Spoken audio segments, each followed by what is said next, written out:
গাজা উপত্যকার যুদ্ধ অবশ্যই বন্ধ হওয়া উচিত বললেন বাইডেন।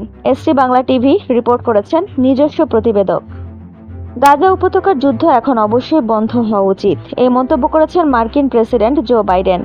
যুদ্ধবিরতি কার্যকরে মার্কিন প্রশাসন কাজ করছে, এমনটিও জানিয়েছেন বাইডেন। বৃহস্পতিবার 11 জুলাই এই মন্তব্য করেন মার্কিন প্রেসিডেন্ট। তিনি বলেন, তার লিখিত পরিকল্পনায় সম্মতি দিয়েছে ইসরায়েল ও হামাস। এখন চূড়ান্ত চুক্তিতে পৌঁছাতে চলছে তৎপরতা। ইসরায়েলকে সমর্থন করলেও যুদ্ধকালীন মন্ত্রিসভার সমালোচনা করেছেন তিনি। জো বাইডেন বলেন, কয়েক মাস ধরে জিম্মিদের বাড়ি ফেরাতে আর মধ্যপ্রাচ্যে শান্তি প্রতিষ্ঠায় গাজায় যুদ্ধবিরতি নিশ্চিতে কাজ করে যাচ্ছে যুক্তরাষ্ট্র। 6 সপ্তাহ আগে যে লিখিত পরিকল্পনা দিয়েছিলাম সেটি জাতিসংঘের নিরাপত্তা পরিষদ G7-এও অনুমোদিত হয়। চুক্তি বাস্তবায়নে আমি বদ্ধপরিকর। এই যুদ্ধ এখন অবশ্যই বন্ধ হওয়া উচিত।